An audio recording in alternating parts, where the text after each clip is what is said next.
Bom dia, família Canção Nova. Aqui no CN Notícias você fica por dentro das principais notícias desta manhã. O Papa Francisco participa daqui a pouco de um encontro de oração pela paz. Nossas câmeras ao vivo mostram como está o tempo aqui em São Paulo. Hoje o dia está com muitas nuvens, mas o sol vai aparecer. A mínima é de 16 e a máxima 25 graus. Direto de Crato, vamos acompanhar como foi a celebração da beatificação da menina Benigna.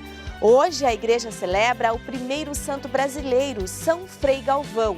Nossa equipe está no mosteiro que ele construiu aqui na capital paulista. E ainda vamos falar sobre saúde. Hoje é o dia de combate ao preconceito contra as pessoas que têm nanismo. Tem as notícias internacionais e a previsão do tempo. Seguimos agora para um breve intervalo com imagens de Farroupilha, santuário de Nossa Senhora de Caravaggio.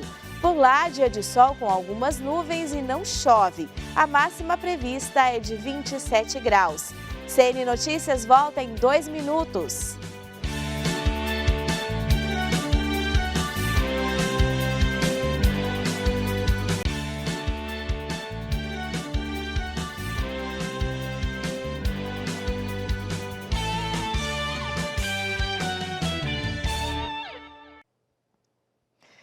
O Vaticano e o Comitê Olímpico Internacional assinaram um apelo pela paz. Também nesta intenção, o Papa Francisco participa hoje do encontro Grito pela Paz, que será no Coliseu. Quem traz os detalhes destas duas iniciativas para a gente é a Mauricéia Silva, do nosso site de notícias. Olá, Adelita, bom dia. A iniciativa foi divulgada hoje pela Santa Sé. O texto recorda os conflitos e graves desafios que o mundo enfrenta. O flagelo da guerra, da mudança climática e as dificuldades econômicas causaram dor e sofrimento. Mais de 100 milhões de pessoas foram obrigadas a fugir, famílias se separaram e não puderam praticar a própria fé ou simplesmente praticar o esporte.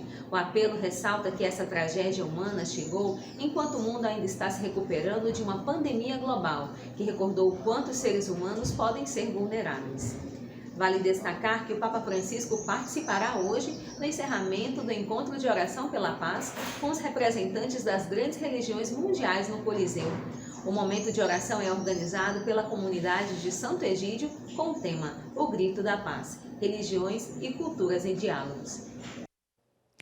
A celebração da beatificação da menina Benigna reuniu mais de 60 mil pessoas na cidade do Crato. A sua vida por causa de Cristo do Evangelho. A cidade de Juazeiro do Norte, localizada a 400 quilômetros de Fortaleza, é um centro de peregrinação para muitos romeiros do Nordeste.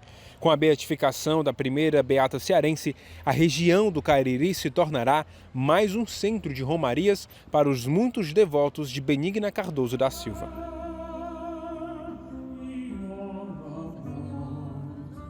A celebração de beatificação aconteceu na cidade do Crato, no dia 24 de outubro, com a presença de milhares de pessoas das várias regiões do Nordeste. A Santa Missa foi presidida por Sua Eminência o Cardeal Dom Leonardo Stein, arcebispo de Manaus, enviado pelo Santo Padre o Papa Francisco para a ocasião. A cerimônia também contou com a presença dos bispos cearenses e do Nordeste, além de padres, diáconos e seminaristas de várias dioceses. Benigna Cardoso é a heroína da castidade. Que sua alma converta nossos corações, dê proteção às crianças e às famílias de nosso país e do mundo inteiro. Viva a Benigna! Viva a heroína da castidade! Hoje é comemorado o dia de Santo Antônio de Santana Galvão, o primeiro santo brasileiro. Ele é padroeiro dos engenheiros, arquitetos e construtores. A Aline Mércio está no Mosteiro da Luz e fala ao vivo com a gente agora. Bom dia, Aline! Isso mesmo, Adelita, bom dia a você, bom dia a todos que acompanham Canção Nova Notícias. Eu estou aqui no Mosteiro da Luz, que foi Frei Galvão que arquitetou. Por aqui descansam seus restos mortais também. E a gente vai conversar agora com o cônego José Arnaldo dos Santos, que é capelão aqui do mosteiro. Bom dia, cônego. Qual a ligação de Frei Galvão com esse mosteiro? Bom, primeiro, bom dia a todos que estão assistindo esse jornal e a todos também da Canção Nova. A ligação de Frei Galvão nesse mosteiro é total, porque ele, em primeiro lugar, é um dos cofundadores, né, com a irmã Helena. E, em segundo lugar, ele que projetou, né, essa capela, essa parte da fachada do mosteiro. Então, aqui foi o grande lugar onde ele viveu, onde ele cresceu na fé, esperança e missão também, né? Portanto, o Mosteiro da Luz, e tem outra, faleceu também aqui, em 23 de dezembro de 1822, está fazendo 200 anos da sua morte e ele está sepultado lá no altar mor dessa capela. Perfeito. E hoje tem programação especial, né? Tem, claro. Até daqui a pouco temos missas 10, depois temos missas 11h15, depois 12h30, 2 da tarde, 4 da tarde, 6 da tarde, em seguida a procissão. Quer dizer, é um dia de muita fé, é o nosso primeiro santo brasileiro.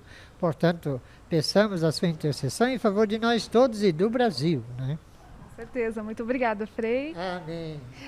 A movimentação aqui está intensa, Adelita, como o padre disse, missas aí, várias missas durante o dia. E quem quiser visitar aqui o mosteiro, ele fica na Avenida Tiradentes, 676, Bom Retiro, aqui em São Paulo. Voltamos aos estúdios. Obrigada, Aline. Que São Frei Galvão rogue por todos nós. A seguir as principais notícias pelo mundo nesta terça-feira. Veja aí como fica o tempo em Belo Horizonte. Dia de sol com muitas nuvens, pancadas de chuva à tarde e à noite. Máxima de 28 graus.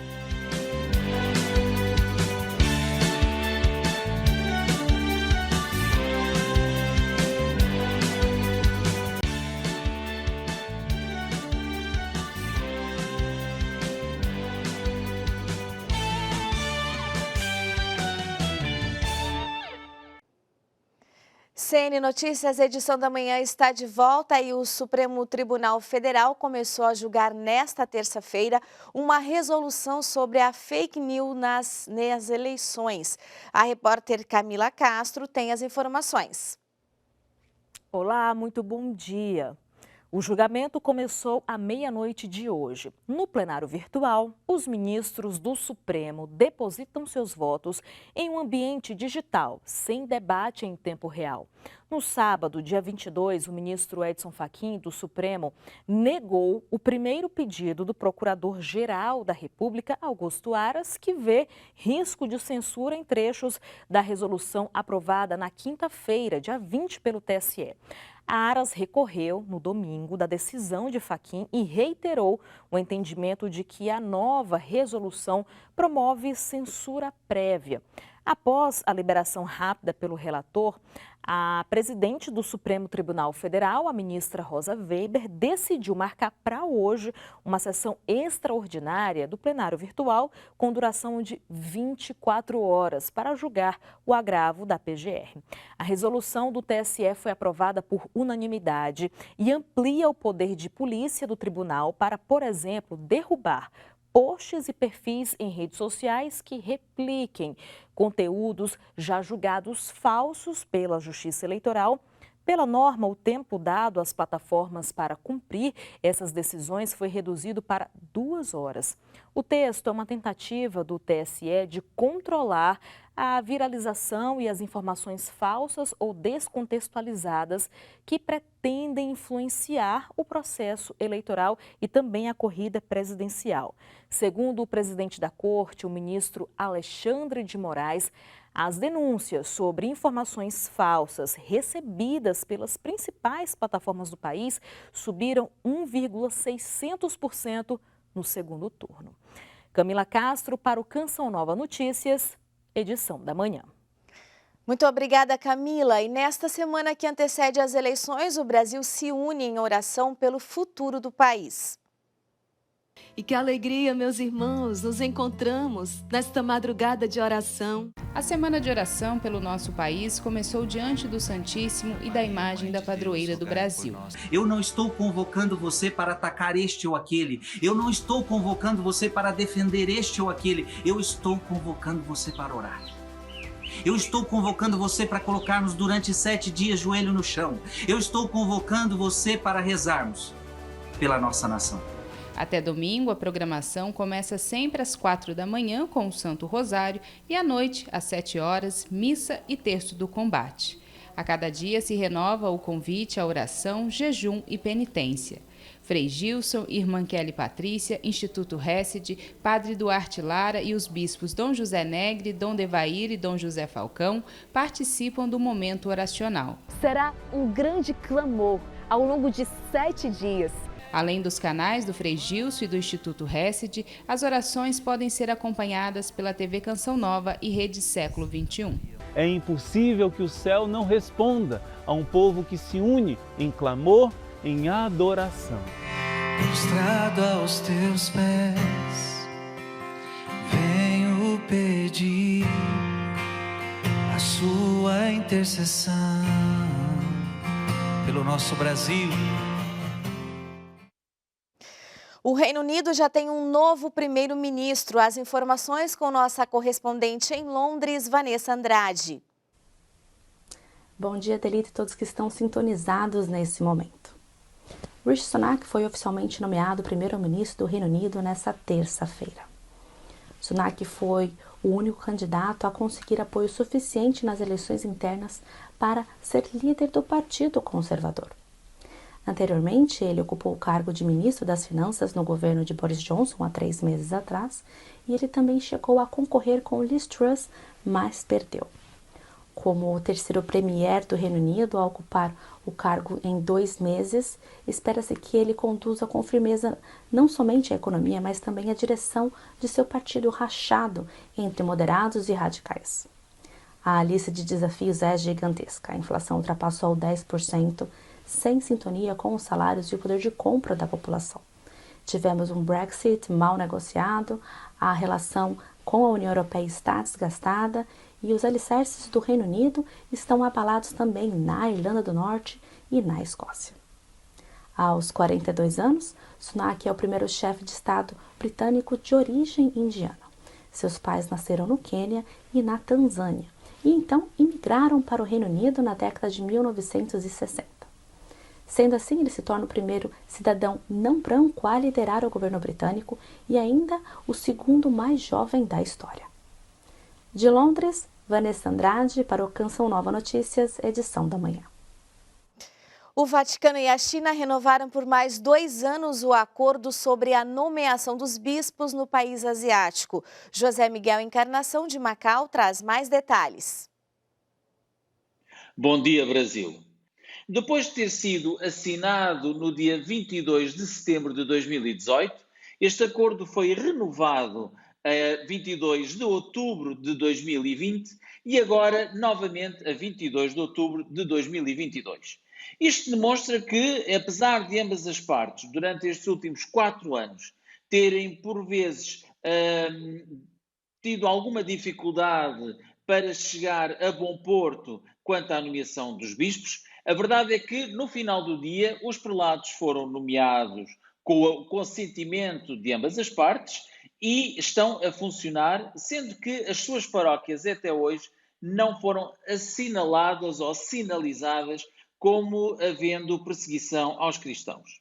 Isto é um acordo que abre portas, como já se tem dito noutras ocasiões, a novos passos para um encontro cada vez maior entre os 2 Estados, a Santa Sé e a República Popular da China, sendo que o Papa, no Ângelus do passado domingo, demonstrou muita alegria por, mais uma vez, ele e o seu amigo Xi Jinping, que foi recentemente reeleito secretário-geral do Partido Comunista, continuarem em diálogo aberto.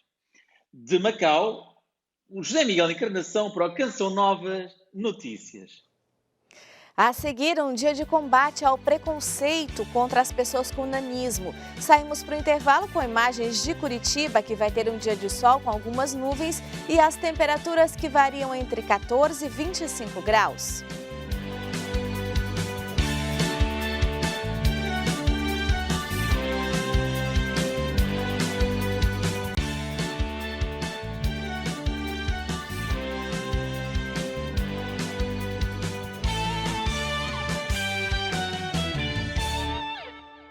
Olá, estamos de volta e hoje é o Dia Nacional de Combate ao Preconceito contra as pessoas com nanismo.